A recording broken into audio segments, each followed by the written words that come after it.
welcome everyone to the regular council session of the Municipality of Strathroy-Caradoc on Monday, June 17th, 2024 at 5 p.m. The Municipality of Strathroy-Caradoc acknowledges that it is located on Treaty 21 territory. We are thankful to the generations of people who have taken care of this land, including the Chippewas of the Thames First Nation, the Munsee Delaware First Nation, and the Oneida Nation of the Thames. Roll call, all are present. Councillor Wilsey is joining us virtually. Welcome, Greg. Motion to approve the agenda. Deputy Mayor, second by Councillor Kennis. All in favor? Opposed, if any? Carried. Is there any declaration of pecuniary interest? No, okay, everybody's good. We will now move into closed session at 5:01 p.m.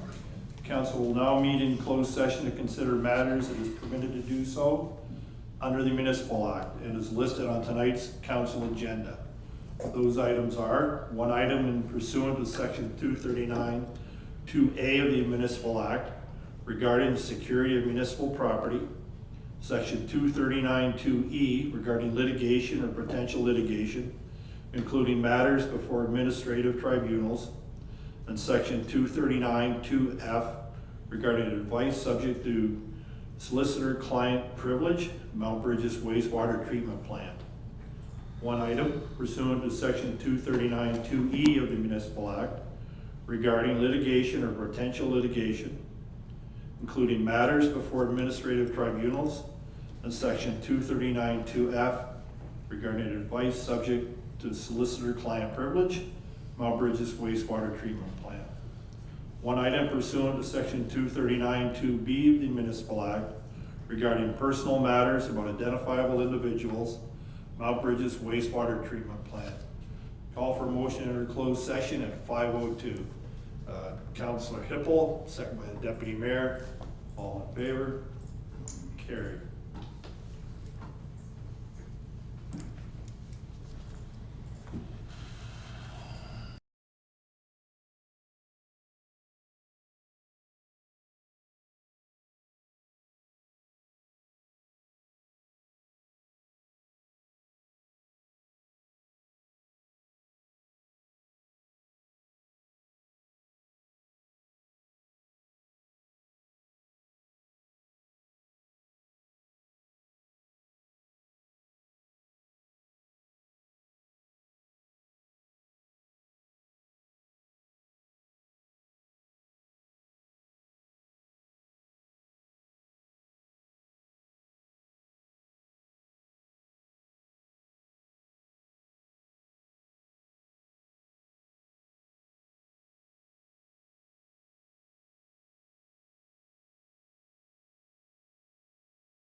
seconds?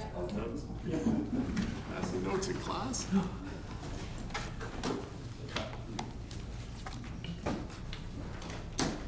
Welcome back, everyone. We are back in open session at 6:21 p.m.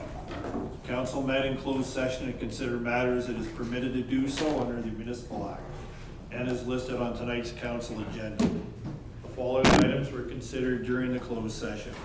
One item in pursuant to section 239(2)A of the Municipal Act regarding the security of municipal property. Section 239(2)E regarding litigation or potential litigation, including matters before administrative tribunals. And section 239(2)F regarding advice subject to solicitor-client privilege re the Mount Bridges wastewater treatment plant. No direction was given to staff. One item pursuant to section 239(2)E of the Municipal Act regarding litigation or potential litigation, including matters before administrative tribunals, and section 239(2)F regarding advice subject to solicitor-client privilege, re Mount Bridges wastewater treatment plant. No direction was given to staff. One item pursuant to section 239(2)B of the Municipal Act regarding personal matters about identifiable individuals, Mount Bridges wastewater treatment plant. Direction was given to staff. Motion that the direction in closed session be approved. Councillor Kennis, second by the Deputy Mayor. All in favor? Opposed, if any? Carried. Thank you to everyone that was waiting outside. Appreciate your patience. Presentations, delegations, petitions. First we have is the Strathroy-Caradoc strategic plan. Cash and Associates will make a presentation. Motion that the Strathroy-Caradoc strategic plan 2024-2029 update be received for information. Councillor Pelkman, second by Councillor Brennan. All in favor? Carried. David, thank you for your patience outside, so we'll turn it over to you. Thank you, Your Worship, members of council, and we're really happy to be here to present just a summary of the Strat plan. You have, I think, a copy of it in your agenda package, and it's an update to your Strat plan, and I'm going to ask our colleague Bill Weingart to do the presentation. Thank you, David. Hello again, everybody. I guess the first thing we wanted to say was congratulations to council for undertaking this process. It's been a while, but experience, I think, across the province has demonstrated that for each new council, and particularly when there's many new members of council, it's a wise thing to take the time to think of the future, I guess, to listen to each other and find your common ground, give clear direction to staff, and to interpret for each other what you've heard from the public. And I think that's really the background for doing strategic planning and what you have before you. I want to emphasize, as we originally did in our proposal back many months ago now, that this is your plan. While we as consultants feel privileged to have been part of it, it says what you collectively wanted to say. It charts the course that you collectively wanted to chart, and you know, we believe that it boils down you know, from sort of the broad to the particular. You've had a chance to a number of workshops where we've got from original ideas to draft plans, and revised and reviewed and revised again. And so we believe that it says what you wanted to say. You directed at the beginning that this process would include interaction and input from community members, and it did. We did a random sample public survey, which provided a very good 27% response rate, and statistically reliable conclusions about what the public thought about infrastructure priorities and about improvements to quality of life. We also had an open public survey where anybody who wanted to could respond to many of the same questions. And they were amazing, and truly amazing actually. 7% of the adult population of Strathroy-Caradoc participated. Results were largely consistent with those from the random sample statistical survey, with additional priority perhaps on some of the recreational facilities and programs. We met with literally dozens of members of community organizations and business people and residents in the community, and got a rich and variety of ideas and concerns that we reported back to you in one of our workshops. And in general, I think the conclusion we drew from those is there's strong support for decision-making and getting on with the job. In other words, strong support for what this strategic plan does, saying, okay, where you're headed and what are you trying to achieve. Process also benefit from a variety of previous studies and plans that municipality had done, and we summarized those for you in one of our documents that you got before one of the workshops. And I think most importantly, this plan began and ended with council. It began with interviews with you individually. In the meantime, we had ended last week, I guess, with another workshop about mission, vision, and values to be included in the update to the plan. And in between, there were 3 workshops where, as I said before, you had to put your ideas on the table, and collectively you sort of pared those down to what it is that you wanted to collectively to say. It contains 6 goals. I won't bother to read them all. You've got them before you, and they're in the agenda package. The first deals with infrastructure investment, addressing the impacts of past and future growth, and changing public expectations, regulatory requirements, and so on.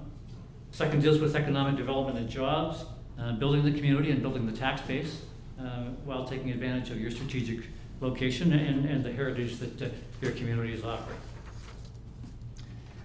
The third deals with community well-being and quality of life, and entails working closely with a variety of other organizations to ensure that community amenities and activities maintain a high standard of life that you've enjoyed. The fourth is about community safety and upgrading the police, fire, emergency service capabilities to address changing issues and serve the growing population that you can experience and have experienced already. The fifth pertains to municipal customer service, and trying to be the best that the municipality can be in serving your public. And then finally, the last deals with managing the challenges of growth for the municipal organization itself, recognizing that you want to maintain efficiency and be successful as an organization that delivers services as times change. Municipality has an excellent staff and provides good services. What only council can do is to look ahead and make sure that you provide the leadership so that you're successful not just now but in the future. And this plan is the key to doing that. Under each goal, we know that you've worked hard to specify specific initiatives that will get you where you want to go. They don't include everything, and resources are limited. They don't include everything that anybody might like to do, but collectively, they're an ambitious set of goals with specific initiatives.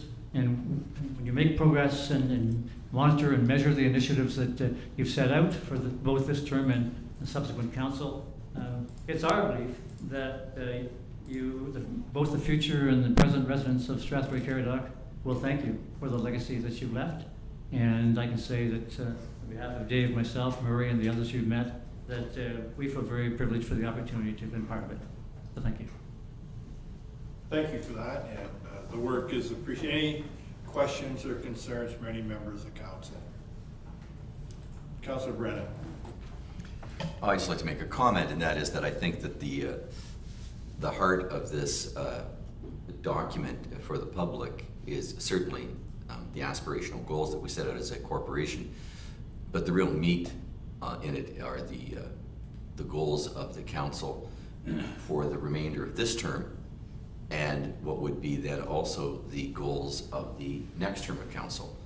And I think that's a really interesting document for ratepayers to take a look at, and I would counsel anyone who's interested in what's happening with council this term and what's going to happen with council next term to read it and see what the roadmap is towards our work in many different areas. And I think it's a good working document. Thank you. Any other questions, comments, concerns?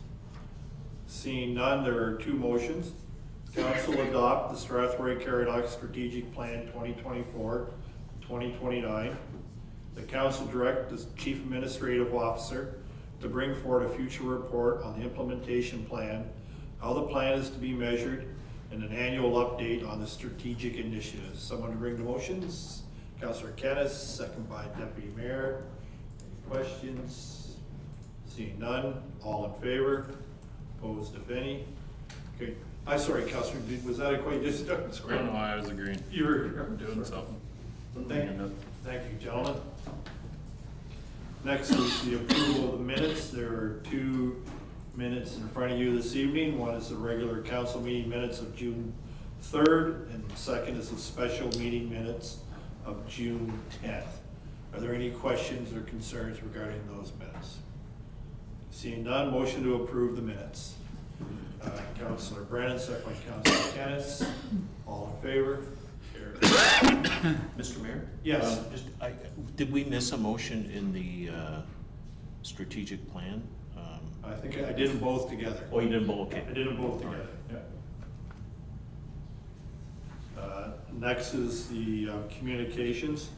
Can we receive the communications first? Someone? Councillor Kennis, second by Councillor Palmer. Any questions or someone wish to address any of the deputies? I want to speak to 9.6. Okay. This is a letter that you see here from George Glover. Mr. Glover reached out to me, basically expressed this concern on his own. And then he commented that maybe he would go talk to everybody in the neighborhood. So I urged him to do that and send that in to council. So I understand that he did do that, and out of 65 houses, he had replies from 50 that signed a petition to not have sidewalks. I think they give all of their reasons, and I think that was distributed out to us, but I think it's important to, thank you. I think it's important that, we take a look at this and give this some further consideration when we're hearing from essentially 1/6 of the residents on that street. Perhaps there's more for us to take a look at and receive another report from staff. I'm thinking there must be like a road or a sidewalk needs analysis. I'm making up that term as to what's going on there. Councillor Palmer. I too spoke with the residents, and I don't think we need a report from staff. I think that the will of the residents is pretty clear. They don't think it will be the solution to their concerns, and so I'll put a motion on the floor that we. Yep. Sorry, what's my? Yes. Right, if I may. You may. Okay. As this was a decision of council within the last 6 months, we do have to go through the proper process for reconsideration, but I'm certainly happy to walk you through that. So really before further discussion can take place or another motion can be considered, we would need a motion to reconsider, which would require a 2/3 majority. And would also require council to dispense with the requirement for introduction by way of notice of motion. So I'm certainly happy to read out a potential motion if that's your wish, Councillor Palmer. Please. So the potential motion would be that the matter of the installation of sidewalks on Dell Drive be reopened for consideration, and further that council dispense with the requirement for introduction by way of notice so the matter may be reconsidered immediately. I'll put that motion forward. Second by the deputy mayor to call a vote to reconsider. Clerk? Please Okay. call the vote. Motion to reconsider. Okay, thank you. So now debate may proceed. Okay, debate will proceed. So we've had the second motion by the deputy mayor. Any comments or questions? Councillor Pelkman. It's more a question of process almost. In the budget, we allocated so many dollars for sidewalk, and then in a secondary report, more or less, set where those sidewalks are gonna be. So we're really just keeping the budget and have the opportunity to place sidewalks somewhere else in this discussion. I have no issue with removing them from Dell Drive, but I think part of the issue would be that we need to talk to the Catholic School Board to find out about why these people can't access their own property to drop their children off, and what alterations maybe we should be suggesting to their parking lot to allow for people to drop their kids off to the school. Did I see any other hands? Councillor Brannan. Also, the funds allocated for the installation of sidewalks on Dell Drive, I'd like to see those dollars put back into a, if you will, a Ward 1 sidewalk fund and have something back about where that money is going to go. Thank you. Okay, fine. Any other questions, comments, or concerns? We have a second motion. All in favor? Oh, sorry. Sorry, Chair, so we did have the motion for reconsider, which was passed by members, but what was the second? I don't know that you actually put your next motion on the floor, Councillor Palmer. That's what precipitated. That's okay. Yeah. Oh, okay, so are you suggesting we need a motion then that we do not place sidewalks on Dell Drive and that the funds be reallocated to another area in Ward 1 where sidewalks are being necessary or and wanted?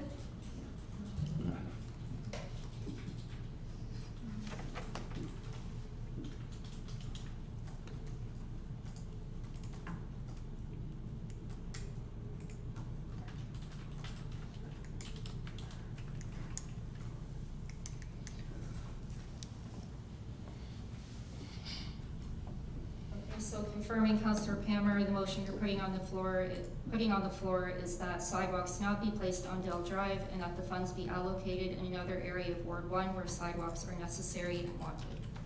Are you second that, Deputy Mayor? Sorry, just yeah, but I wanted to just add and further that staff write to the school board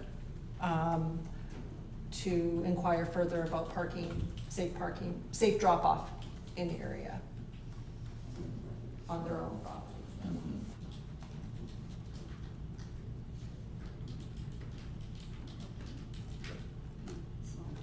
Okay, you want to read that back? Sure. So currently we have the motion moved by Councillor Palmer and confirming seconded by the Deputy Mayor, I believe. That sidewalks not be placed on Dell Drive and the funds be allocated in another area of Ward 1 where sidewalks are necessary and wanted. And further, that staff write to the school board to inquire further about safe drop-offs in the area of their own property. Okay. Pardon me? Just to sorry, Yeah, just go to ahead. clarify, it's not their property, it's the walkthrough, right? Like their property is on the other side unless they own the walkthrough. No. Councillor Palmer. No, that's correct. We own the walkthrough, but the issue is created because they will not let people drop off on their own property. And so that's forcing people to park on side streets to drop off their kids. So what we want the school to do, they have a parking drop-off issue that's being now put on our communities and putting, safety and parking restraints. So we're just saying, we just gotta make them aware that we're aware of it and we would like them to look at an alternative solution within their own property for drop-offs. Does that make sense? It does. My kids went there, you just couldn't do it when the buses were in. So you can drop your kid off in the circle. We'll get clarity. That's, All in favor of the second of the motion? Carried. We did have a motion to receive the other 6 reports. Any questions, any of the other correspondence? Councillor Kaufman. Yes, thank you. If I can just speak to the public meeting about the potential McDonald's in Inman Bridges. I've heard comments from both people for and against, but just wanted to point out that we have a significant number of kids in that community now that have no place to work and they need part-time jobs, and I see this as a good opportunity for those kids. And if people want more services in Mount Bridges, something has to start somewhere to keep people within the community and spending money there for other businesses to follow. So I think this is a good potential start. Thank you. Any Councillor Brennan? I'd just like to draw attention to 9.7, and it really does have the Bill 185 that has just been announced. If we take a look at some of the processes that we've been involved in terms of trying to work on our boundary, urban boundary area, I'm just trying to find exactly where in it, here it says it, but there's been a big change, and I'm just looking for it now. Where is it? I had to go back and forth between two things here. But it talks about the appeal rights for settlement area boundary expansions. Bill 185 amends the Planning Act to provide applicant rights to appeal a refusal or non-decision on a private application to expand an existing settlement area boundary, whereas previously council decisions were not appealable. This has a huge effect on a process that we commenced before this change was made. And my frustration as a councillor is where we in good faith begin processes, and then halfway through it, the rules get changed. So I just want people to understand that this is a profound change in a process that we had already initiated, and we're going to have to probably revisit aspects of what we've done so far to see what we can do in light of this, these changes made under Bill 185. Thank you. Any other comments? Seeing none, then all in favor of receiving the correspondence? Opposed, if any? Carried. Thank you. Deputy Mayor, I'm going to turn the chair over to you because I have a motion. Oh, I better take my glasses. Yeah, take your glasses. Yeah, I won't be able to read anything.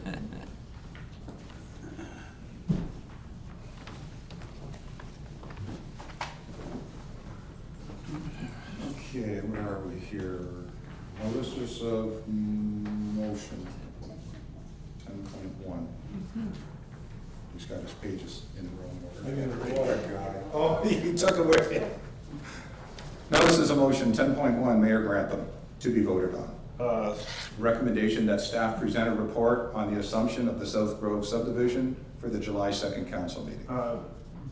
Thank you, Deputy Mayor, and through you, I'll just speak to why I brought the motion. This is for the citizens, the people who live in South Grove, and I certainly, there's no reflection on staff or on the developer of the project. I've heard many times, and I believe Councillor Hippel has, and maybe Councillor Derbyshire and Wilsey in Ward 2, that the citizens of South Grove just keep asking for their park. They want to know where their park is, and we've seen various reports. I have the one, I should warn everybody, I keep paper. And I have the one from February of last year where it was indicated that in spring 2023, public consultation process to finalize the park's design. And I know that things change, CAO, but the public reads that and they go, where's our park? And to me, there just has to be an equitable solution. They're aware of the drainage, they're aware of the water issues, they know about Saxon Road gonna happen, they know about the crossing drain. And I also do know that we allocated dollars in this year's capital budget, and Director Wilmore will correct me, to implement that park. And so you go out as mayor, as elected official, and you tell people, you're gonna get your park this year. And they don't get that park.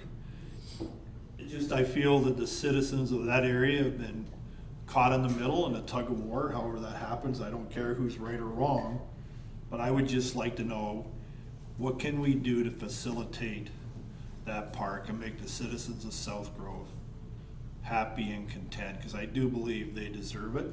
So my motion is staff present a report on the assumption of the South Grove subdivision for the July 2nd council meeting. So I just need a seconder. So I should have called for a seconder before we the speech, but Councillor Pammer, thank you. So we have a seconded motion. The mayor has spoken on it. Anybody else want to speak on the motion? I see none. All in favor? You want to speak on the motion, Councillor Derby? Sorry, I just had a question through you to the director. Which director? I was gonna say planning. I think planning would be the best. Will you be able to give us a report? Will it be, it'll have to be high level where we're at as opposed to what we need to do for the assumption? Or exactly what will this report be able to tell council that we don't kind of already know or see? Thank you, through the Deputy Mayor to Councillor Duvershar. So I can provide as fulsome a report that can go over the assumption process, outstanding things as it relates also to the park.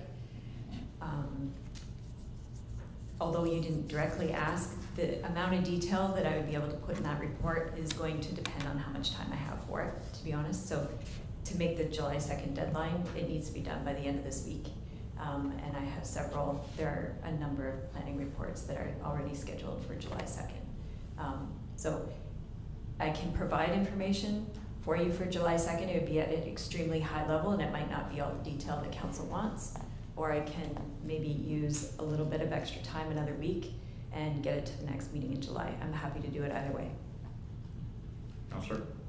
Yeah, again, through you, I guess, I would like to see more time. I'd like to see more kind of the question that the Deputy Mayor had last time and we didn't get into it is, we'd like to maybe see the original development agreement and kind of where we've gotten ourselves to here now as to why we're kind of where we're at, if you understand what I mean. So I think I understand what, through the Deputy Mayor to Councillor Derbyshire, there'll be elements of that discussion that would, I think, be better suited to a closed session meeting. Okay. Sorry. Yeah, that was, I guess that's where I was headed kind of with my first question. As to, through the chair to council. So from what I'm hearing, I would suggest that council provide the director more time to write the report so that council has all of the information that's needed to make a decision. and then, Let's go to Councillor Brennan, then I'll jump back over. okay. I guess the question is, what needs to happen to get that park put in? That's what I'd like to know. And I hope any report that we receive can capture that. And I think if we know that, then we'll understand if it's what council needs to do, perhaps, to make that happen. I think maybe that's what we're after, I don't know. Councillor Derbyshire. I understand that. I just do believe if we have to put it in closed in order to have that discussion, that's kind of where I was moving. I didn't do a good So can I? steering it, but it should. Madam CAO, if the response comes back where it needs to go into close, you would automatically move it to close, would you not? Through the chair, yes, we'll make sure that all the information is on, and based on that information, we'll determine what is open and what is closed. Councillor Pelton. So I'm gonna ask for a friendly amendment that we remove the date. In its entirety? Or do you want to bounce it to what would be the next sitting? I would trust staff to bring it as fast as they can. So then we have a friendly amendment to remove the date.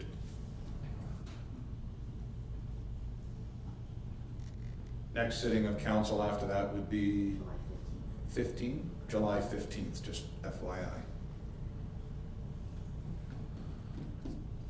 So the ball is in your court, Mr. Mayor. Can we agree to July 15th? If the staff think they can do it, it just depends on how much detail you want in the report. Madam Director, would July 15th be appropriate? Thank you. Through the Deputy Mayor, I'll make it work. You could make it work? Is that, I just missed it, I'm sorry.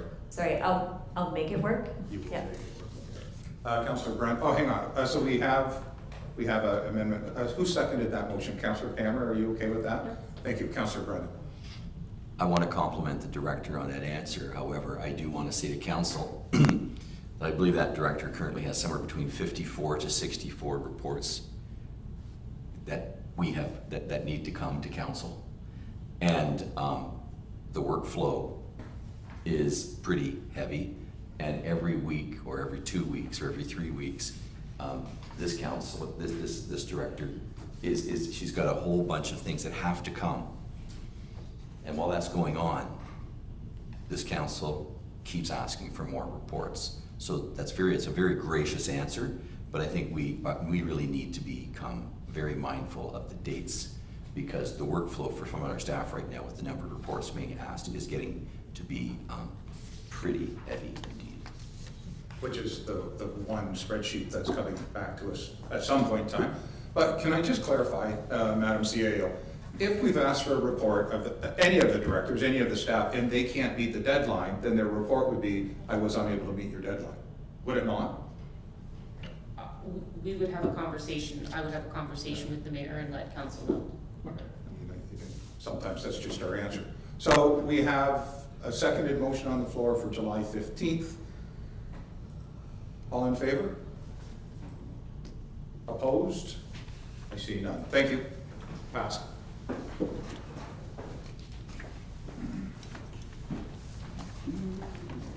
Get my exercise anyways.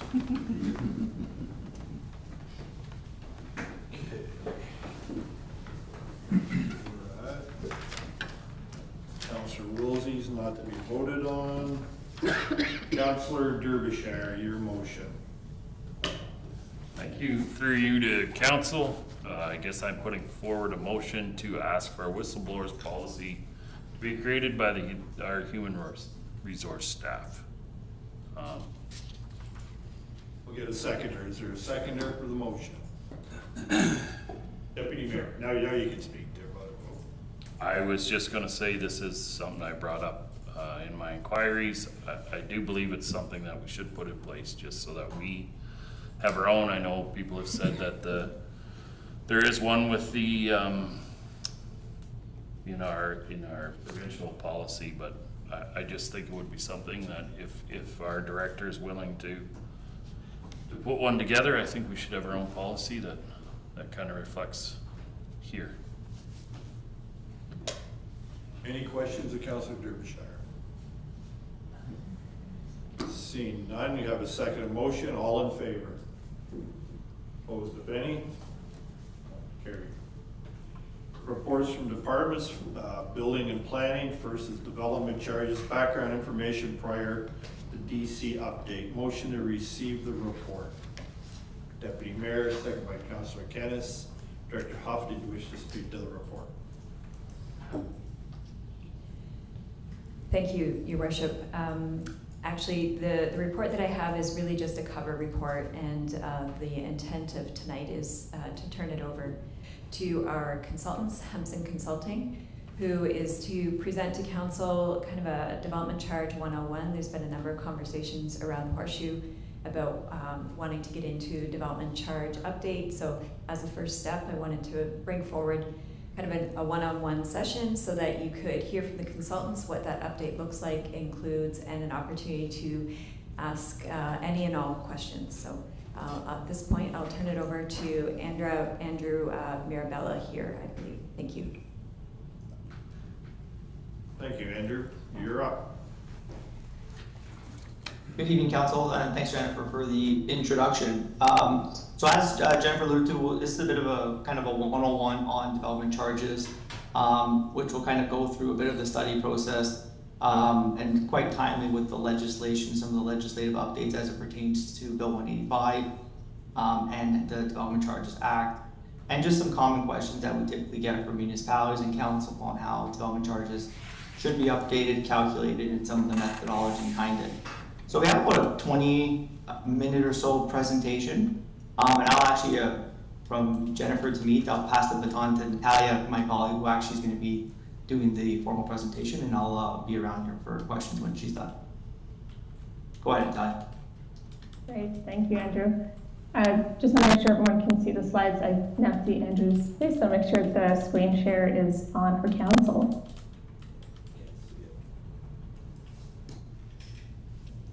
We don't see the screen currently, Natalia, but we have made you co-host, so you should be able to share. Oh, okay, perfect. I can do that.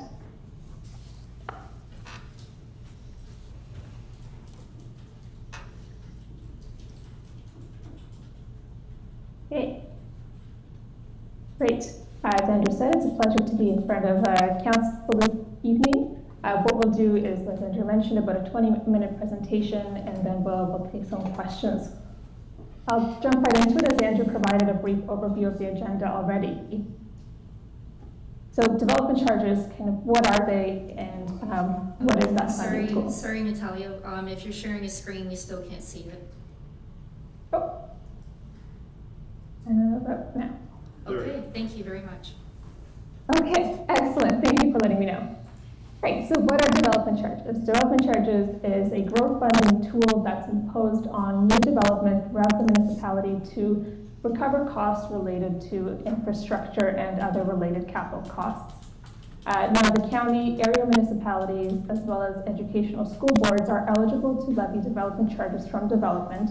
And the overarching principle of this tool is that boroughs should be paying for growth with the burden of the increased need for infrastructure not being placed on the existing residents and businesses of the municipality. However, development charges is just one of the tools. There's a set of tools available. And the group of growth funding tools, what we call them, there are two others, including community benefit charges. These apply only to buildings that are over 5 stories and have 10 or more residential units, as well as parkland dedication for cash and wave parkland. Both of those tools are under the Planning Act. In addition to those growth funding tools, developers are required to provide what is deemed local service or direct developer contributions. These are requirements under the site plan or subdivision agreements and include things like local streets, sidewalks, streetlights, and other infrastructure that's internal or related to that specific development. And lastly, property taxes. I'm sure you're quite familiar with what those are, but in general, in terms of development charges, these are used to fund statutory and non-statutory reductions, so any exemptions that the municipality provides are topped up with property taxes, and then the long-term repair and replacement of the infrastructure as well is paid for through the property taxes. Now, getting into the legislation itself. The Development Charges Act is the most prescriptive legislation in the country of Canada that deals with this type of charge. What it states is, it's quite lengthy, but we'll summarize what we could here. Development charges are imposed by bylaw under the Act. That bylaw has a maximum life of 10 years. It used to be 5 years. That was amended quite recently to 10 years. And prior to passing a bylaw, the municipality must undertake a fairly detailed background study, as well as holding at least one public meeting. The bylaw itself is appealable to the OLT, and in some municipalities it is, in others it isn't. It really quite depends on what the individual nature of the bylaw is. What services can development charges be imposed on? The Act includes a list of services. It's quite prescriptive as to what it does include. We've put on the left-hand side in the column what Strathroy-Caradoc currently levies fees for, which includes water, wastewater, roads, public works, stormwater, police and fire, parks and recreation, but not including land, public libraries, and then development-related studies. On the right-hand side is a list of services that are eligible under the Act, but either not applicable or not levied by the Municipality of Strathroy-Caradoc at this time. However, at the next DC background study review, you would review the list of services and ensure that you're recovering all that is appropriate for the municipality at the time. The type of capital cost is pretty broad. The definition in the legislation includes land, the cost to acquire and improve the land, buildings and structures, vehicles or rolling stock with useful life of 7 years or more, furniture and equipment, excluding computers, library materials, so books, periodicals, and etc., financing costs in cases where there's debenture financing for infrastructure related to development, and then lastly, development-related studies are now once again included as an eligible capital cost as of June 6th this year. That includes environmental assessments, the development charge background study itself, any design costs, and so on and so forth. We've alluded to this, that since 2019, there has been quite a few changes to the legislation. This really started with the Housing Supply Action Plan, and then followed quite shortly after with Bills 108 and 197. In February 2022, there was a report from the Ontario Housing Affordability Task Force, And generally, the provincial government has been aiming to construct a lot more housing in the province out to 2031. Since then, Bill 23 was passed in November of 2022, that once again changed legislation under the Development Charges Act. And as I mentioned, just, I guess last week, 2 weeks ago, on June 6th, Bill 185 received royal assent, which once again made some changes to the Development Charges Act, in many ways reverting some of the changes that were made under Bill 23. Still want to bring what Bill 23 did to the Act because it had quite a few big changes. That included some new exemptions, including additional units in existing rental housing, residential intensification of existing units, nonprofit housing would be fully exempt, and inclusionary zoning if that's applicable to the municipality. It also included a discount for rental housing developments that had 4 or more units based on the number of units in each dwelling type. Now, what Bill 185 had then gone on to do is that it had provided some DC provisions. Bill 23 had made a mandatory 5-year phase-in of development charge rates, so once rates were calculated for municipalities, those would be phased in over 5 years, starting at 80% of the fully calculated rates being eligible in year 1. That has been removed from the legislation and is no longer required. Role-related studies were removed under Bill 23 and have now been added back in as an eligible capital cost. I go into some detail about the freezing of development charge rates, so I'll leave that point for later, but that time frame has been shortened from 2 years to 18 months from the date of approval.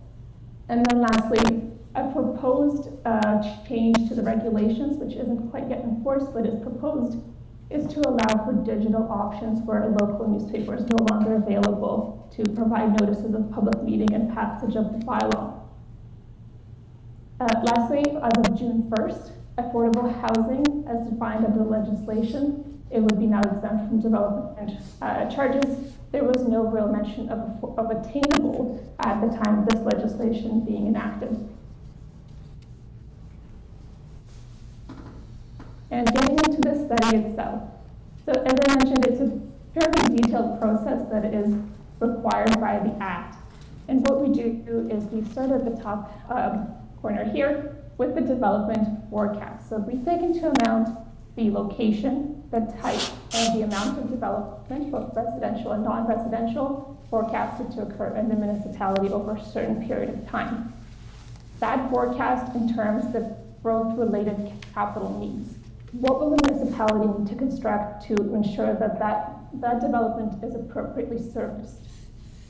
However, that is capped by the 15-year historical service level. So we take a look at how was the service delivered over the last 15 years, including both the quantity and quality of assets provided, and calculate a maximum allowable fund envelope for certain services. What is then eligible is the capital needs that can be funded, and the remainder have to be funded from other sources. Those reductions include any grants from upper levels of government or other contributing bodies, benefit to existing, any available DC reserves are accounted for in the calculation, as well as any shares of projects that may benefit development, but are not related to the length of time of development that we have chosen. So if it's 10 years, that is selected by the municipality as a capital time horizon, but there's a project that benefits a longer planning horizon, say to 15 or 20 years, we do have to account for the portion that isn't eligible for recovery from that 10-year period. What that leaves us with is the cost that is eligible for recovery from development charges, and we separate that out based on the type of development. For residential, it'll go towards a per unit rate. For the non-residential sector, will be levied on a per square meter basis. So, a little bit more detail, the development forecast, as I mentioned, is based on amount, type, and location. This is really established with review of your planning staff, and area rating must be considered. So if there is a capital project that is benefiting a specific area, we may need to look at an area-specific forecast for that area, and then recover only from that set boundary. As I mentioned, we established the planning period, so this is how long of a capital program we're going to be establishing, and then break it down by residential and non-residential development. that historical service level or maximum allowable funding envelope. This is based on your 15 historical service average. The quantity and quality has to be considered, and the quality takes into account what the replacement cost of that asset is in current dollars. There's typically no service limitation for water and sewer, as those are governed by other acts and legislation. The capital programs have to be, council must express their intent to undertake the capital works, and these future capital costs have to be identified either through a capital budget, a master plan, or a similar type of document. So there has to be a basis on which we use as what we put the capital program together on. As I mentioned, there are a series of legislative reductions we have to make, any grants or subsidies, benefit to existing, or in other words, replacement of any existing assets. Any development charge reserve funds that are in the positive balance have to be applied. And again, any post-period benefit has to be considered for all projects. What can be included in the capital program? We really look to municipalities and their master plans and the capital forecast, which would be contained in any water, wastewater master plans, transportation master plans or roads needs studies, parks and recreation master plans, library, fire, and so on. These projects that benefit development, and they have to expand and or increase the municipality's servicing capacity. So there must be a nexus between the capital project and the development that's going to be paying for that share. Any development-related debt or negative reserve fund balances can also be recovered through the capital program. The remaining amount that's eligible for DC recovery is allocated between residential and non-residential sector, and we include a cash flow analysis to account for the timing of development and the timing of the capital program. The residential rates are then calculated on a per unit basis based on average occupancy, and non-residential is on a per square foot of gross floor area or per square meter. Lastly, the Act does require us to include an asset management plan and long-term operating impact analysis. These are included in the background study and were in the last one, and they really deal with the portions of the assets that are funded from development charges, and those will be funded from other sources, mainly property taxes. So that covers the process of how we undertake development charges. It's how we did the municipality's last DC background study. And now we'll get into what actual rates the municipality has today. The municipality has 3 bylaws. The first one is the municipal-wide bylaw that deals with parks and recreation and development-related studies that was passed back in 2022. Then the municipal-wide bylaw that was passed in 2020 deals with the remaining services of fire, police, public works, roads and related water, wastewater, and some area-specific costs related to water and wastewater. And then lastly, Mount Bridges area-specific bylaw passed in 2018 that relates to engineering services is still in place and is still applicable to development in that geography. The current rates, so we've just summarized them for total residential charges in the rural areas, Strathroy as well as Mount Bridges. As I mentioned, the residential rates are levied on a unit type basis. A single and semi-detached in the rural area has about $11,000 per unit rate, ranging up to about $35,000 per unit in Mount Bridges. The municipality does differentiate the commercial, institutional, and industrial rates, but only in the Mount Bridges service area. The remaining service areas do have a uniform non-residential rate, which ranges from about $24 a square meter up to about $234 a square meter. We do get asked pretty frequently by council to provide a comparison of some neighboring municipalities, which we have done here. We've included the Strathroy and the Mount Bridges rates. This also covers both the lower tier and area specific, and in cases where an upper tier rate is applied, those are included as well as the green portions. Of the municipalities that we've selected for this rate comparison, Strathroy-Caradoc would fall somewhere in the middle. That said, municipalities do update their development charges on a fairly frequent basis, so your position on this charge could change. And in other comparatives, if we included other municipalities, of course, that could also impact where your municipality falls on the comparison chart. So this was for a single family detached residential rate. We've also included a commercial non-residential development charge rate comparison. Here you can see Strathroy is at the lower end of the spectrum here at $132 a square meter, and the Mount Regis charge is just a higher $234. And we try to address some common questions that we get from council in anticipation of what you might ask us, but really we're open to all of your questions. So what does the municipality have to precisely follow the DC Capital listing? So once the development charge background study is done, we really consider that to be a snapshot in time. And as soon as the development charge background study is done, there's usually something new that comes up. No, council does not have to follow the background study capital program as it was written. You do have to express your intent to undertake it, but if priorities change to the annual capital budgeting process, you are able to reallocate those development charge reserve funds. However, the rates are set based on what is included in the capital program. So really, it's a matter of oftentimes substituting projects or reallocating the priority of what would go first. The municipality would have to follow the identified growth shares. So if there's a replacement share, that would still be followed when you're implementing the capital project, unless there's been a change to the scope of the project itself. So what is required to update a background study? Before preparing a background study, you do have to detail all of the calculations and prepare a draft bylaw. As you mentioned, we have to hold a statutory public meeting, and we have to prepare a notice of passage with the Ontario Land Tribunal appeal date. Some of the things to consider is when the bylaw is actually going to expire.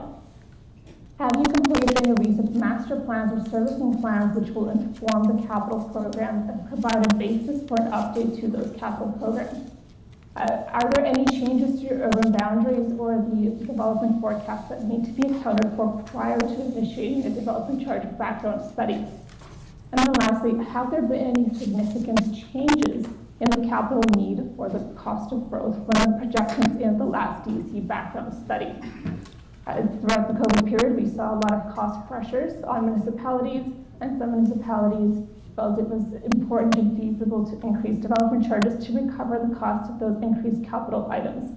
However, others did not see those increased pressures. Other projects, the timing of the projects were not impacted by the construction price index of what really happened throughout COVID. And then, as I mentioned, I will go into a bit of detail of how development charges are actually determined and paid. It's a bit of a complicated process. It is mandatory in the Development Charges Act, and it is one of the changes that was implemented since 2019.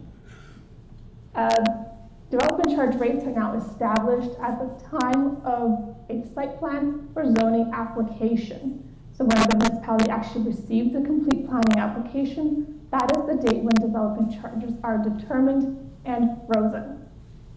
For most developments, they're still paid a building permit, and the interest rate does apply between that time, but that is one key difference from what used to be just paying your development charges at building permit.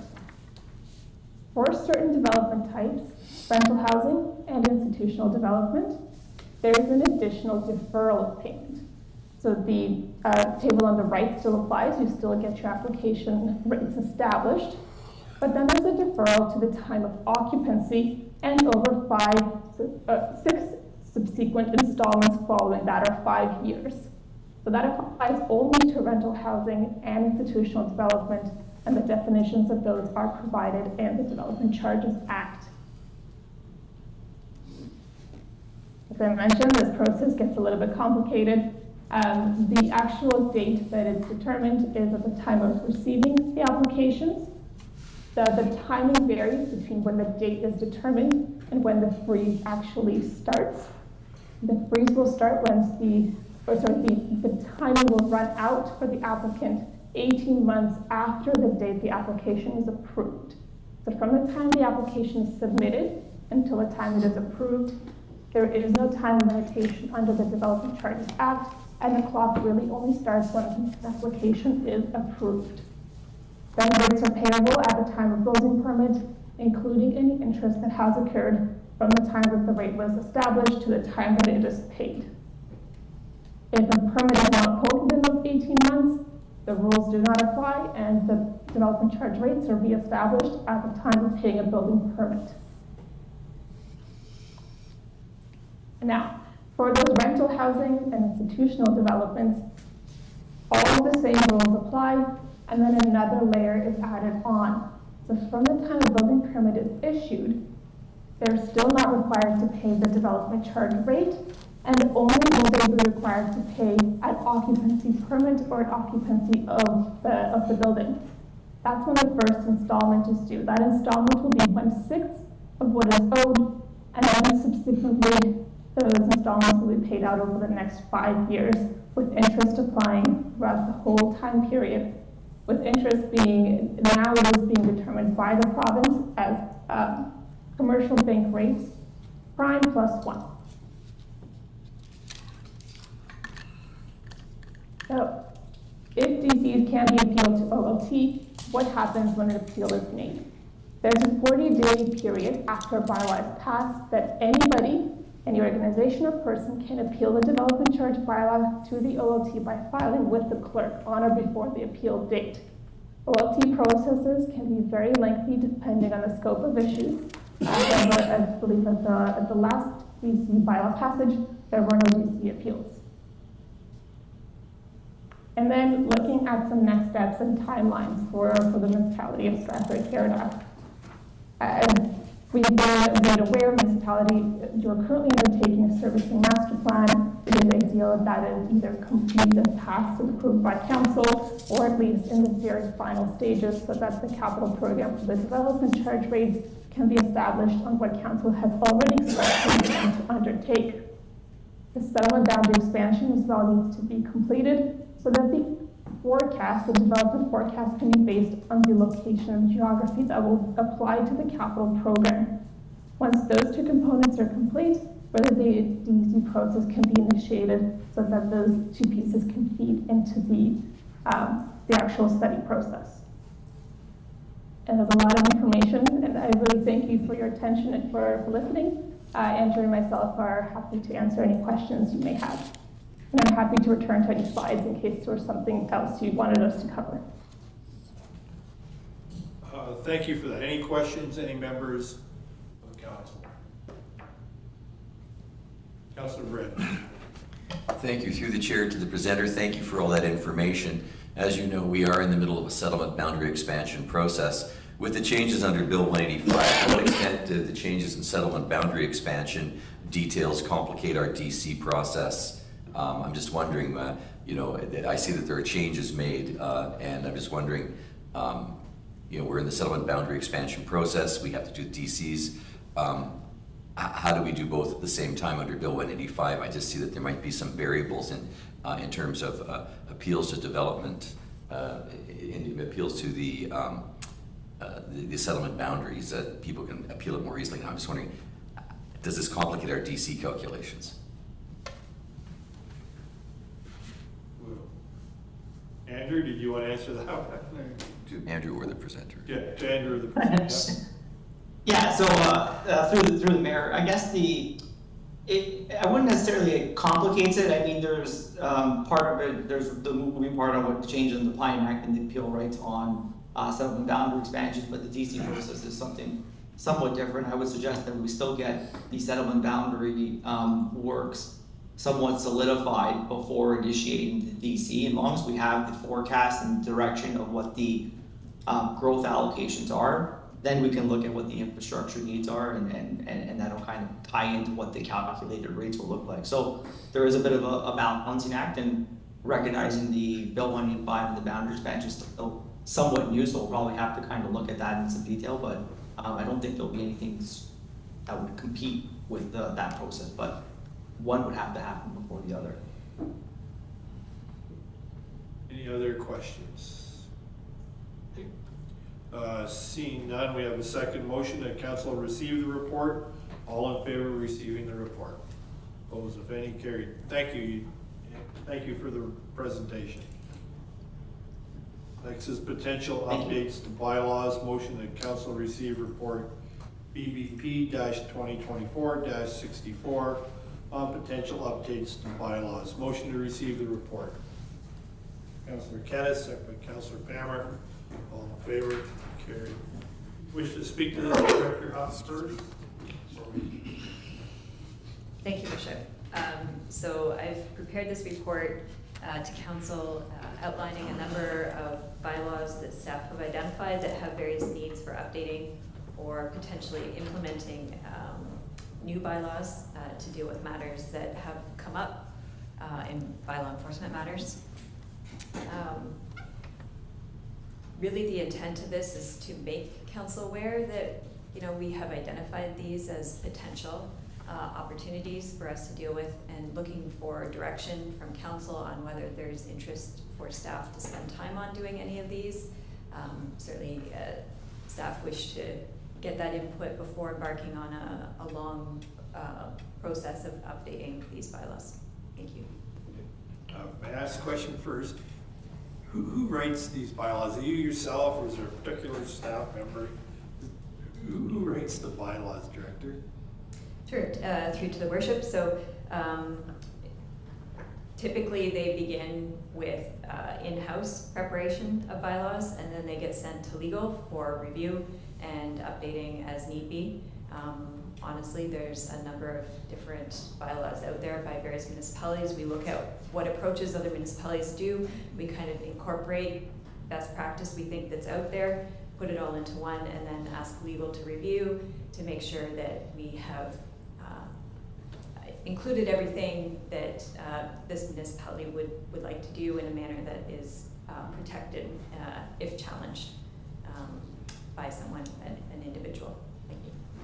Is it yourself or an individual? Who is it? Yourself who has to write them? Yes. Okay. Okay. With all your workload, you do those too. Yes. So that's where I was going. I wanted to know. So, any questions? Any other questions? Councillor Kennis. Well, I guess not a question, but just a comment. I mean, they all seem to be things that we need to have in place. And there's a bunch of things like, you know, sign bylaws during this term where we've run into, you know, we don't have a sign bylaw and all that kind of thing. So you know, certainly to me, they all seem to be things that need to be tackled. And I saw in there somewhere about EV charging stations and all that kind of stuff. Stuff's all happening, so I think we need, as a municipality, to be prepared. That being said, you know, I think we need to give staff the time to take this off in small chunks, but I do think eventually they all need to be dealt with. Councillor Derbyshire, then Councillor Temple. Thank you. I'll put forward the motion then that we do one of the alternatives, direct staff to prepare the draft report of a bylaw for noise, parking, property standards, addressing, and at this time that it moves, that it for us at our future meeting, strategic meeting, whatever that option. I guess it's number one. Yep. To proceed with all of them, correct? Nope. Nope. Which one? I'm going to say it's not all of them. This says direct staff to prepare a report for noise, parking, property standards, and addressing. I think that's because the other one has to wait until the maps and our boundary settlement. So firearms is out on the. okay, because I was looking at, sorry, Councillor, I was looking at the motion that's in front of you. It does say new parking, addressing property standards and noise bylaws. Like it's an alternative recommendation number one. Okay. That's the one I pulled out just because our boundary isn't done, so there's no sense working on any of that. We'll just direct them to do what they can do. Okay, seconder on your motion. Second, Councillor Derbyshire. Did you second that, Councillor Pam? Yep. Okay. Any questions, further concerns? Yep. Director Howe. Sorry, I just wanted to jump in and be clear that, yes, they all go through my hands, but certainly there is support that I have from other staff that certainly put a lot of time and energy into these as well. So it's not just all on me. Yeah. So I just want to make sure I was gonna everybody try- else involved gets kudos because there's lots of people I involved. was gonna try to find you some help, but so any other questions? Councillor Hippel. Yeah, just to comment through yourself, I'm glad that Director Huff said that, because I was going to comment going, holy smokes, there was a lot of ones in here that they did say would like to get this done as soon as possible. And I was thinking, how the heck are you gonna get that done, as well as all of the other reports? But I'm glad you said that, so that's helpful. Honestly, that's all I was gonna ask. Any other comments, concerns? We'll go with Councillor Huffman, then the Deputy Mayor. Just wondering if we should include sign bylaw, seeing as we've had issues with that one in the just recent past, due to things that we would never have anticipated happening in the municipality. I think we are working on that one, correct, Director? I think that one's in the works. Got moved aside. Deputy Mayor. Thank you, Your Worship. Two quick questions. Under the parking bylaw, parking on municipal property, to what does that refer? I know what municipal property is, but I don't know what is missing. Certainly, through the chair to Deputy Mayor. So in some of our municipal property locations, parks, arenas, people use them to park overnight or for extended periods of time, and we don't have anything on the books that does not allow for that. In some cases, there may be options that council wants to consider restricting them. So the purpose is, again, similar to what we did with actually the sign bylaws, to go through options for council to consider before we bring the fulsome draft. So we would detail options for council to consider for updating the parking bylaw. We would receive feedback from council, and then we would finalize the draft version based on receiving it. So that's just one option of an opportunity if council desires to enforce parking on municipal property.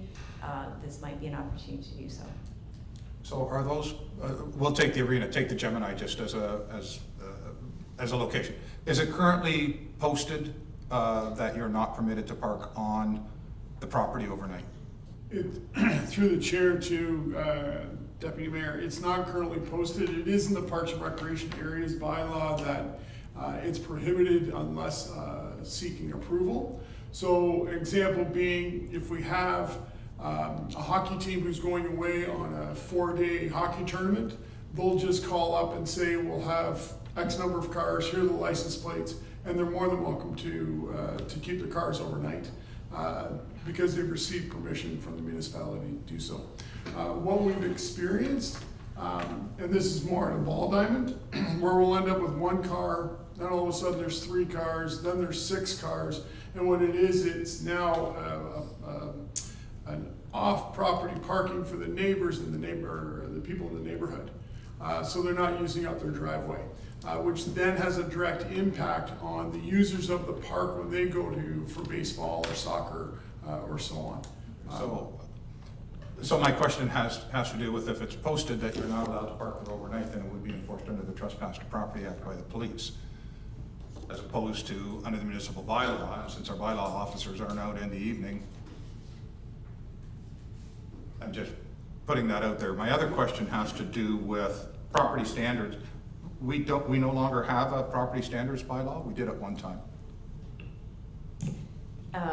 Through the chair to Deputy Mayor, we have an untidy yards bylaw, and it looks like perhaps previously the Township of Caradoc may have had a property standards bylaw, but we don't currently have one for the Municipality of Strathroy-Caradoc. Okay, thank you. Any further questions? Seeing none, you have a second motion that council directs staff to proceed. I'm going to say option 1, Councilor Derbyshire. Yeah, that's what it says here in the alternatives. It's there, and it's to go to the strategic priorities meeting, so then we can see the reports and have the discussion. Councilor Pamper seconded. All in favor? Opposed, if any? Carried. Next is report on CIP applications. Motion to receive the report. Councillor Brennan, second by Councillor Kennis, all in favor, carried. Director Huff, speak to the report. Thank you, Chair. So this report prepared by Eva Baker, who is our administrator for the CIP program here in town, is making a recommendation for funding a additional unit that's going to be created in downtown Strathroy. The total request of the fund would be for $32,582.21. This application has been vetted by the CIP committee. It meets the requirements, and so that's why the committee is currently making that recommendation. I'd also note that in this report, we also mention a request for an addition to an application that already has a signed agreement. That's on Lockwood Crescent. The CIP committee has reviewed that request and has determined that the applicants are not eligible for an amendment to their agreement. And with that, I'll send it over to council. Happy to answer any questions. Any questions? Anyone have any questions? I have one, Director, and I didn't get a chance to ask you this, and it's out of left field, but I did read through the qualifications. Would this apply to a service club? If a service club, like for instance, the Melbourne Legion wanted to approve for a community improvement program, would there be an opportunity? And I just mentioned that out of the blue, they didn't apply. Thank you, Chair. So I can certainly look into it more. I will say that a number of our programs are for certain locations within our municipality and for certain reasons. Right. So there's ones that are focused in the downtown area, and there's ones focused on housing, for instance. And so I'll have to maybe come back with some more detail to council to answer your question. Okay, and that's fine. I'm going somewhere with it once you get the answer. So just, sure. I did read something about community endeavors or something. Okay, fine. So any further questions? Seeing none. A motion that council approve Dan Keekins and Jason Hastings' application for funding through the additional unit program with a maximum amount of $32,582.21. And council referred bylaw number 5824, which authorizes the CIP agreement with Dan Keekins and Jason Hastings to the consideration of bylaws section of the agenda for approval. Someone read Councillor Kennis, second by Councillor Hippel. Further questions? All in favor? Oh, sorry, Greg, your hand went up after I. Go ahead. Yeah, no, I just had one question for clarification on the one for Dan Keekins, just on the last one, professional fees matching. It says that we're giving $1,625, and it says there's a maximum of $1,500 right next to that. I just want to see which one of those numbers is incorrect, okay, and if the total needs to be adjusted by $125 or not. Okay. Realize it's a small number, but want to make sure we're not in violation of the bylaw. That's fair. Director Huff. Apologize, Greg, I didn't see your hand soon enough. Yeah, there's a delay in the video, sorry.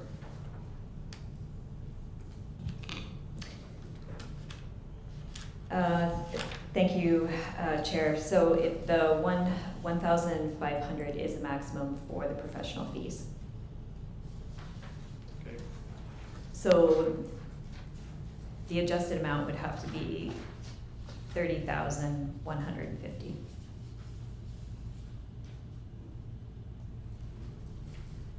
Okay. Sorry, 31,000. 31,150. It's just 150, 31, 150 off the 32,582.21, right? Okay. Clerk, do we need to rebring the motion based on the adjusted amount? Thank you, Chair. So we can certainly clarify. See, I know Councillor Kennis and Councillor Hippel, you had moved the motion, so just clarifying the amount again. Is 31,000. okay. You read the number back. Yeah. Sorry, it's 31,500. Okay.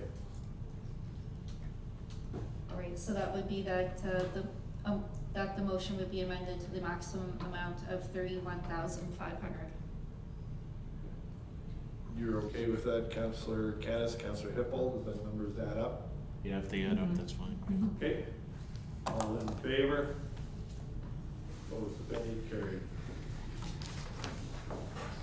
Next is item 11.1.4, Middlesex County Development Charges. Motion to receive the report.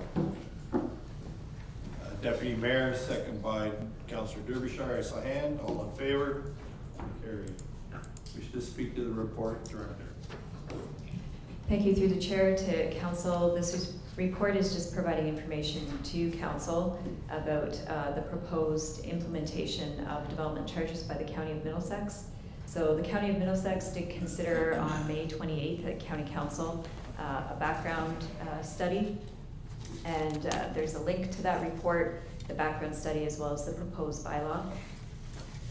As well, County Council also set a public meeting date of June 26th at 1 p.m. at Middlesex County to consider those, the charge, and is considering passing the bylaw on July 16th of 2024. So this is coming quickly, and essentially what the county is proposing is a new charge for every new single detached dwelling, as well as a prorated charge for a number of other types of dwelling units. And for singles, it's an increase of $5,400. So this is in addition to the development charges that the municipality collects. This will also be a charge that each municipality will have to collect on behalf of the county and then remit it on a monthly basis back to the county. And so this, this report details what that increase looks like in the different areas that we collect for between the rural Mount Bridges and Strathroy area, and the percentage increase varies substantially between about 16% to over 160% increase in some cases. And certainly, you know, the intent of the development charge study from the county is related to the road needs studies. Road needs, works, infrastructure, as well as vehicles, as well as growth management studies. So that's related to future development charge studies, as well as they're going to be looking at allocating of services growth areas in the county between municipalities. So that's another study that they need to pay for. And so the idea is that this charge will assist them in paying for that infrastructure that they determine to be growth related. So a few points from staff perspective, and we worked with Middlesex Center on the implications of some of these charges. So obviously it's an increase to housing costs for anyone looking to develop within the municipality. We hope that there's a number of possible options that definitions and local service policies could be harmonized between the local municipality as well as the county DC bylaw. It also introduces some residential type classifications that we don't use, so that's going to be a challenge to implement just because we don't have those same classifications in our own DC bylaw. So it's quite possible that there'll be differences in the way that the DCs are calculated between ourselves and the county. And just in general, so this is happening pretty quickly. The locals are responsible for collecting this. We haven't been consulted at this point in time on how that collection looks, what's required of us, who's going to hold if somebody doesn't pay, if we're going to hold that and still remit to the county and be responsible for collecting that in the future. And then I've included a number of other details really relating to the administration of the charge, and just wanting to make sure that both the county and the municipality are on the same page in indexing and exemptions and agreements and interest rates and things like that. I will say that we did consult. Obviously, development charges are not 100% within my bailiwick, so certainly Director of Finance as well as CAO, Economic Development Commissioner here with Strathroy-Caradoc was quite involved, as well as the Director of Building Services with Middlesex Center. So I just want to thank them for their assistance on this, and the recommendation is not only to receive the report, but the comments outlined in the comment section of the report be provided to Middlesex County for their consideration prior to passing the bylaw. So thank you. I'm happy to answer any questions. Any questions? Okay. Wes? Yep. Councilor Canis. I understand what's going on here. I guess this seems to have all come up very quickly, and just, like, I guess I asked our county representatives, like, was there, like, yeah, I guess what's the was this in the works for a long time, or is this just suddenly come up and I hate to use the term being forced down the rest of our throats, but that's kind of what it looks like, so. You want me to take that one? Whatever you like. I got a response too. More than likely in the works for some time, but not aware of it until it came in front of council, right? So to answer your question, it's two parts. Probably in the works for quite some time, but became aware of it when it came to council. That'd be great. I would just say, I mean, I was gonna basically say that. I think a lot of it, as you see, this is roads. This is really DC's to drive for roads, and as the county takes on more and more roads, as we get busier and those roads become regional traffic as opposed to municipal traffic, such as the 10th and, Carroll, Glengyle, McAvoy, those type of things in our area. So it's the whole idea of growth has to pay for growth, and the county doesn't have a lot of other opportunities to have growth pay for growth unless they want to increase the levy to municipalities. So this is a way of putting the growth back over to growth scenario only for roads. I think it's roads and bridges, actually. It is. If I could just. Yeah, go ahead.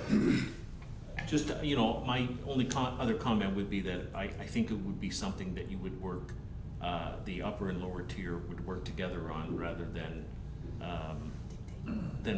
say, here, collect this money for us, so. Any other comments? Councillor Paul. Yeah, I mean, I certainly see the need for it. I mean, we see the volume of traffic going through Kamoka-Kilworth and the changes there, and they're gonna have to widen that bridge going across the Thames River, and I can only imagine how much money that's gonna cost, as well as probably the one at Delaware at some point too. But I do wish that they would iron out these issues for the lower tier before they move forward, so that we're not left in a lurch, specifically on some of those things where we may be handing money over the county to the county before we've even collected it. So that would be an issue for me. Any other comments, concerns? Seeing none, have a motion in the comments outlined in the comments section of this report be provided to Middlesex County. Someone to bring the motion.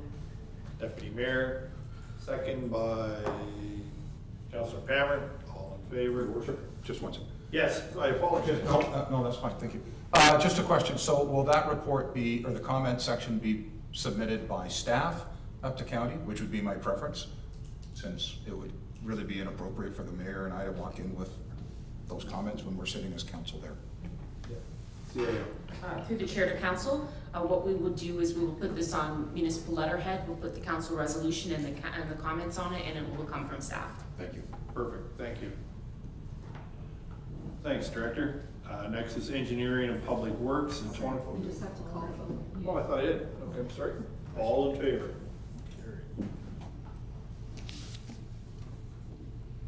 The 2024 Asphalt Resurfacing Award. Motion to receive the report. Councillor Brennan, second by Councillor Hippel. All in favor? Carried. Assuming you can speak to that, CAO. Just a quick highlight for council. This is our annual capital project. The tender closed on May 28th. There were 8 bids. It is the recommendation that Armstrong Paving and Materials Group be awarded the tender in the amount of $384,151.93 plus HST. We have in the budget $575,000 for this project, so this has come in significantly under budget. Any questions? Seeing none. Sorry, Councillor Woolsey. Just wondering, now that we're in under budget, being we're reviewing where the sidewalks are going, should we potentially look at resurfacing some other roads in Ward 2, being all the asphalt currently being redone is in Ward 1? I think there's quite a number of roads that could be redone in Melbourne, being there's an extra $100,000 or $200,000 in this budget now.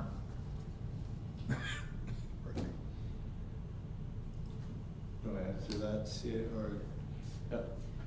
Through the chair, you will see that the next tender is slightly over budget, so we are recommending that 28,000 that we're over budget does come from this savings of this first tender, but the decision is up to council whether you would like to utilize that money, or would you like to see how things come sort of to the end of the year within the entire budget. That is an option for council as well. Councillor Wilsey, did you have a follow-up on your question? Just that the overage is a lot more than 28,000, and but in that vein, I don't know which road specifically to recommend either. So I don't know how to put together a thoughtful motion to use those funds unless we just want to ask staff to come back. Unless council wishes to keep it and see where we're at the end of the year. There's that part too. Okay. Councillor Hippel. Through yourself, I was thinking the same thing, but I'm looking at it thinking it would just make sense to maybe wait until the end of the year just to make sure that all our, we keep saying ducks, we have all our ducks in a row. All our ducks in a row. Okay, any other questions? Councillor Derbyshire. Just a quick one. This can only be specifically used for roads, or can we use it for crosswalks? Just a question. I don't know if that applies, but there's lots of talk of 2 more crosswalks or 3 or something. I didn't know if maybe that, but I don't know. I don't want to. I don't even know who that should go to. CAO or Director Dakin. So again, this money was earmarked for roads, but it's up to council. Council can move that money to wherever they want. Yep, Councillor Derbyshire. So then maybe the motion should be that we approve this and we'll deal with getting the money out in the next motion, right? And we'll just leave whatever we have here for now. Sorry, so just for clarification, I'm sorry, Councillor Derbyshire. So you're just saying that we have in the next motion for the next report that allocates that 28,000, that's in the next report. It is included in the next report. Yeah, so just leave it out then and just make the motion be that we approve Armstrong, go forward and don't do anything with the money. Okay, I'll make that, if it hasn't been made. Has it been made? It hasn't been made. I'll make that motion. Okay, someone a second. Councillor Pelkman, all in favor? Carried. Next is the Tar and Chip Award. Motion to receive the report. Councillor Brennan, second by Councillor Kennis. All in favor? Carried. CAO. Thank you. Again, the tender closed for this project. This is an annual tar and chip, closed on May 28th. There were 2 bids received. There is the recommendation to go with Cornell Construction Limited for the amount of $604,795 plus HST. You can see that the budget in the budgeted amount is $700,000. So there is that additional $28,945 required, and it is in the recommendation that that fund be that amount be pulled from the asphalt resurfacing surplus. Yep. Councillor Wilsey.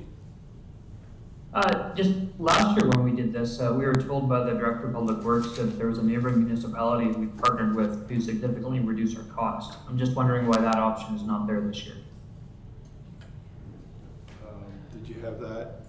Because last year we partnered with Middlesex Center, correct? And did someone have?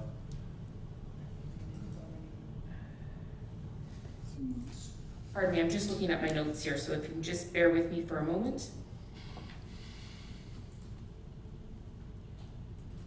I'm sorry, I don't have that information at hand, but I can certainly bring that back to council. Okay. Any other questions? Councillor Caddis. I just, the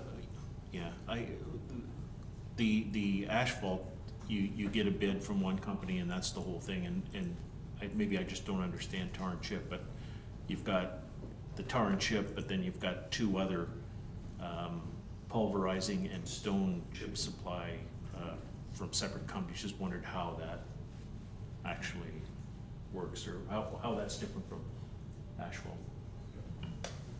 CAO. So for utilization of sort of best pricing, it's been broken down into 3 components to see if we can get a better price for each component, so the total amount is a lower total price. Any other questions? Seeing none, there is a recommendation the 2024 tar and chip is awarded to Cornell Construction Limited for the amount of $604,795 plus HST. And further, the additional $28,945 be funded from the 2024 asphalt resurfacing surplus. Someone to bring the motion, Councillor Brennan, seconded by Councillor Cass. All in favor? Carried. Go to the next page. So, No. no, I'll ask later, or at a different time. Next is replacement of structure C09 on Glen Oak Road and repairs to structure C17 on Christina Road, the tender award. Motion to receive the award, the report. Councillor Hippel, second by Councillor Derbyshire. All in favor? Carried. CAO. Through the chair to council. So before you, you have a report that explains the Ontario regulation that states that that all bridges be inspected every 2 years. So a bridge inspection was completed, and it was deemed through that inspection that there were 2, it's recommended that 2 structures receive work in 2024. And as you can see, it's sort of, everything's coded with a number. So it's structure C09 and C17 repairs. You can see within the report that they went out for tender. There were 7 bids received, and it's being recommended that Cope Construction and Contracting be awarded the contract. And just to explain, you can see structure C09 is on Glen Oak Road, and C17 on Christina Road, just so you have a sense of the location of those two structures. And then the third sort of recommendation is that BM Ross be the administrator for the project. And what that means, just to sort of clarify for council, they'll do the site survey, design, geotechnical work, the tendering, application for approvals, meetings, site layout is all part of that scope of work for BM Ross. So I just wanted to clarify that for council. Any questions? Councillor Derbyshire. Thank you. The bridge on Christina, are we closing the road down for an extended period of time? And does it coincide with the bridge being out in Mount Bridges? Because that's really gonna add a whole degree of difficulty at that point. So I think if we're looking at this, we better take that into consideration, because right now Christine has become the new 81. It is, yeah, for sure. CAO. I thank Councillor Derbyshire for that comment, and we will take that all into consideration, certainly. So I can't say right now. I'll have to talk to the manager of what the timeline and plan is, but we will certainly take that under consideration so that there is a path of travel for the public. Go ahead. Oh, because I'm going to follow. I was just gonna say that, yeah, your path of travel becomes a back road that, or around in there. Like, I really think there should be some consideration put into this. If it cannot be done after August, like after that bridge is done, then maybe this gets moved to the following season, only because you're gonna cause absolute chaos. And sorry if I wasn't, sorry. Go ahead. Through the chair to council, yes, and sorry if I wasn't clear on that. Yes, we'll take that all under consideration, yes. Okay. Thank you. Any other questions? Okay, there are 2 motions. The council award the replacement of structure C09 on Glen Oak Road and repairs to C17 on Christina Road to Cope Construction and Contracting for the amount of $469,389.50 plus HST. Further, the council award the engineering services for the repairs to BM Ross and Associates Limited for the amount of $65,550 plus HST. Someone to bring a motion? Councillor Pelkman, second by Councillor Kennis. All in favor? Carried. You're up again, CAO. Motion that council receive report CAO-2024-23, establishment of candidate selection panel for Director of Engineering and Public Works for information. Motion to receive the report. Councillor Brennan, second by Councillor Kennis. All in favor? Carried. Wish to speak to it, CAO. Thank you, Your Worship. As council is aware, we have our hiring policy, and it references the establishment of a candidate selection panel, and that would include shortlisting candidates, interviewing, and making hiring recommendations for certain roles. And for the director's position, the selection panel is to consist of the CAO and 2 other persons designated or approved by council. So coming forward for you tonight for consideration, I have a recommendation that the selection panel for the Director of Engineering and Public Works would include the CAO, the Director of Human Resources, 1 current director, and a member of council. So I'm happy to answer any questions that council may have, and looking for council's approval and selection of a member of council, and then approval or appointing those individuals to the hiring panel. Okay. Councillor Hippel. Thank you. I just have a question through yourself to the CAO. So a member of council, does that mean or include the mayor or the deputy mayor? Because I think they are always on committees. I'm not really sure how that works. So would you choose, as an example, the mayor? But if you choose the mayor, he's already on that committee. So I'm just curious how that works. Feel free, yeah, sorry. I was thinking. Through the chair to council, my recommendation is 1 member of council. Okay. So whether that's the mayor or another member, it's 1 member of council is the recommendation. Thank you. So I'm actually going to make a recommendation that it be the deputy mayor that comes, so I'll make that recommendation. But Deputy Mayor, you had your hand up, I think, or you just waving? Well, you make your recommendation. I was going to make a comment also about it. But. So, but I know Councillor Derbyshire had said, my recommendation is going to be the deputy mayor. Thank you. Through you to the CEO. So it does refer to 2 positions, right? Like, so that means we could actually pick 2 councillors and not a councillor and a director? Through the chair to council, the policy references states that for director's position, the selection panel is to consist of the CAO and 2 other persons designated by council. So yes, we can pick 2 councillors and yourself, and then it'd be yourself too. Correct. Okay, thank you. Okay, any other comments, Deputy Mayor?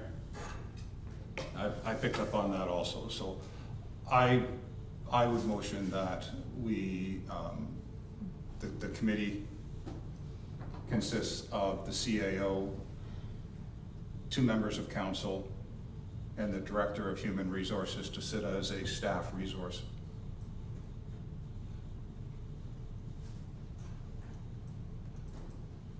Okay. Open for discussion here. Is open for discussion as how to proceed. First, you want to make a motion? I did make that motion, yes. Okay, so someone is second his motion. Deb, I must give you a promotion. Well, Councillor Derbyshire, all in favor or questions? Councillor Pelkman. I'm just worried that we're politicizing hiring a staff. You know, it's the CAO's team with input from us, not our team with input for her.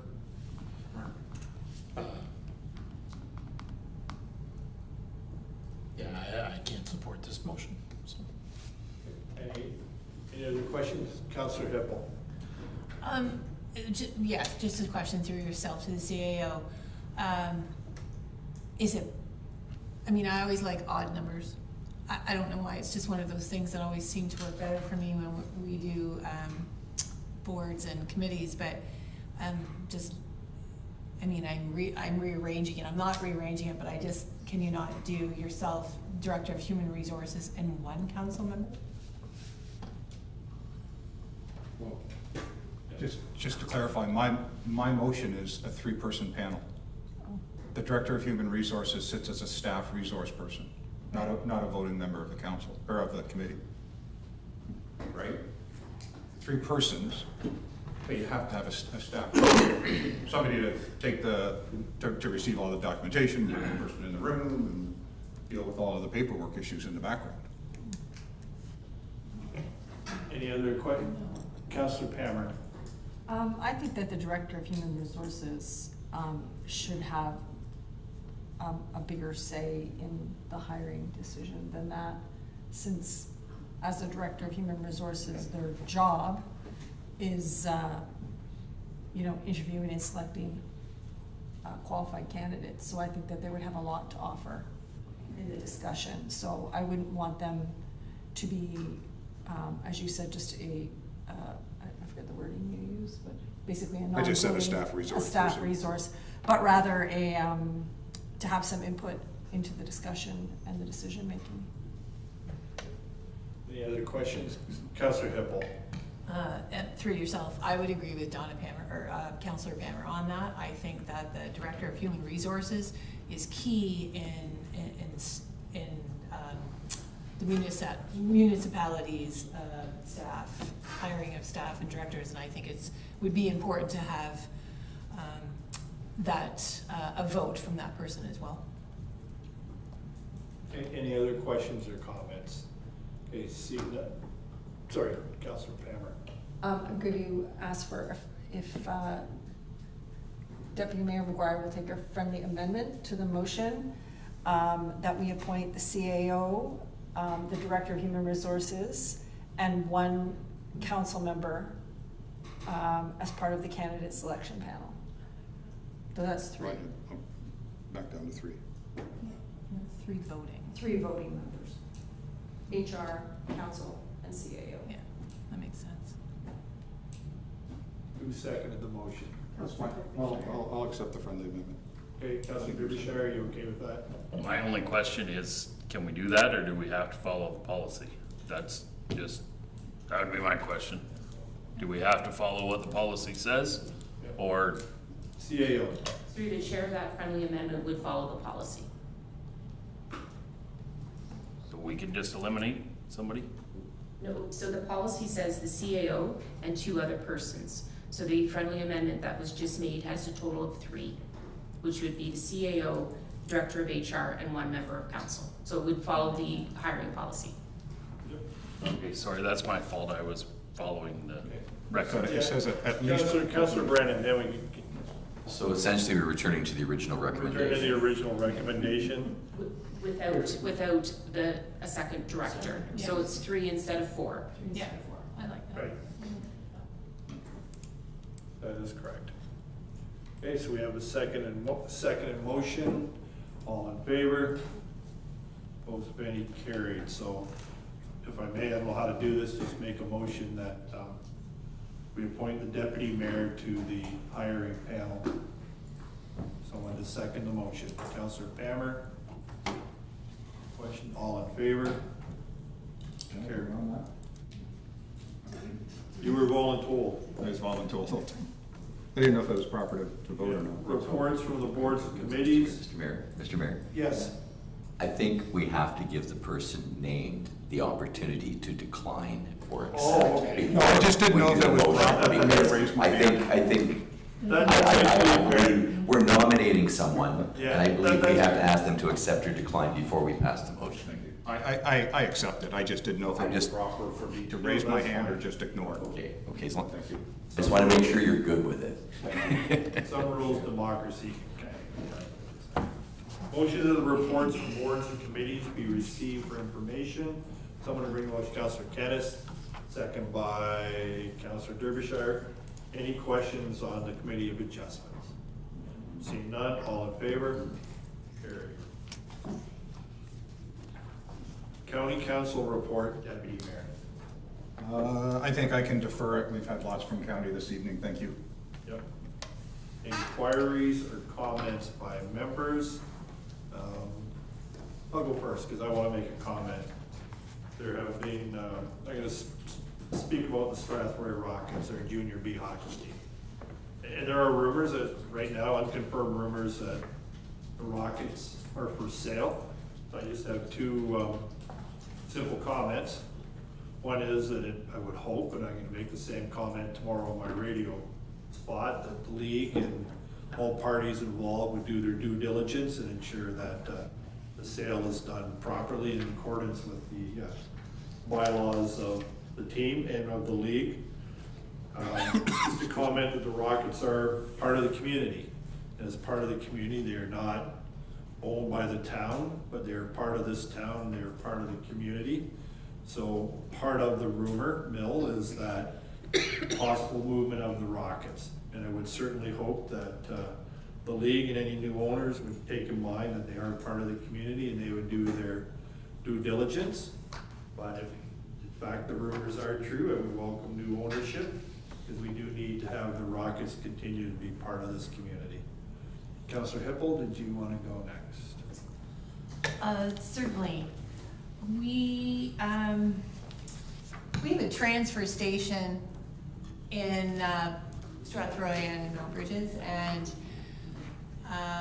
they accept grass clippings, they accept leaves, they accept yard waste per se, and it's free. So I've been noticing as I've been walking or running down our side roads that there are signs being put up all over the place asking for people not to dump there.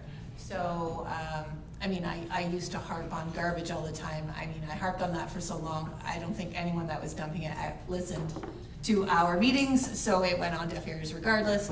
But noticing that the signs are going up on 4 different side roads, I thought maybe I would throw it out there and just remind people that the transfer stations do take them, and it does not cost you anything.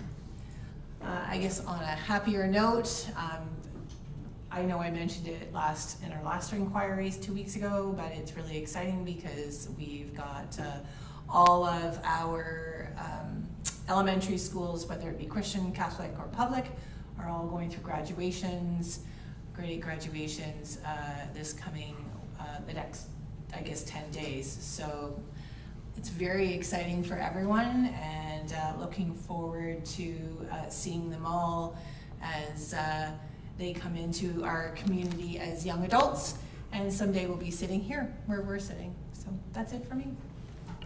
Councillor Canis. Just commending those who continue to run all of these events in the community. So many volunteers doing so many things, and yeah, it makes for a better community. Councillor Wilsey. I have nothing tonight. Okay. Councillor Brandon. Similar to Councillor Kennis, it was magnificent to see the show and shine, have beautiful weather. The farmers market, the market that we had Saturday morning, you know, the concerts, the midway, it just underscored, you know, just really shows that there was a real community festival, and it was a really good vibe. So it was just thank you to all staff, all volunteers. It was a wonderful event, and really enjoyed being here. Councillor Peltman. Yes, thank you, Mayor. Over the past couple of years, I had the privilege of getting to know Joyce Bennett, whose son Kevin Bennett lives in Mount Bridges. And Joyce was an education trustee for 33 years, serving from 1988 to 2022. And she just recently passed away, and I think that she served the community tremendously, and it just should go notice that her passing was done. Yeah. Councillor Derbyshire. Thank you. I just have a quick one. I just wanted to thank everybody. We've had a pretty good planning season, a good run now with the nice weather. So I've seen lots of actually farmers moving, people moving, no great accidents. So I think we made it through another one okay. All right. Councillor Palmer. Yeah, I saw today in the news, we had another fatality involving motorcycles in the region, and I think this is about the third in 2 weeks. So it's the season for people out on their street bikes and motorcycles, and I just want to remind everybody to take a little bit more time and exercise a little bit more caution for those who might be traveling by bike or motorcycle this time of year. Deputy Mayor. Thank you, Your Worship. Yeah, Hometown Festival is wonderful to see it come. It's always sad to see it go. It's kind of the beginning of the summer, and it's hard to think that here we go into another hot summer. And today is one of those days. I want to follow up on your comment about the rockets. I know we've had a few reports back and forth about it. It certainly seems by all indication that the team has sold, and I would encourage you as the head of council to speak to the new owners. I congratulate them on their purchase if that in fact has happened. And I would certainly welcome them and urge them to, this is a team that's been in town for decades, and I hope they find a reason to keep the team back in Strathroy and you know, for the enjoyment of everybody here in our community, Strathroy-Caradoc. So hopefully we're not bidding them something other than congratulations on having the Strathroy Rockets continuing playing in Strathroy. It's certainly on my to-do list. Deputy Mayor, once something becomes official. Okay, that being said, council may move into closed session for the purpose of discussing the following, and are listed on tonight's council agenda. Those items are: one item in accordance with council's procedure bylaw to approve the June 3rd, 2024 in-camera meeting minutes. One item pursuant to section 239(2)E of the Municipal Act regarding litigation or potential litigation, and section 239(2)F regarding advice subject to solicitor-client privilege, the servicing agreement between Strathroy-Caradoc and Adelaide Metcalf. Motion to enter closed session at 8:13 p.m. Councillor Belkman, second by the Deputy Mayor. All in favor? Carried. And we will take a 10-minute recess once we're off camera.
Thank you. Longest period of sunlight.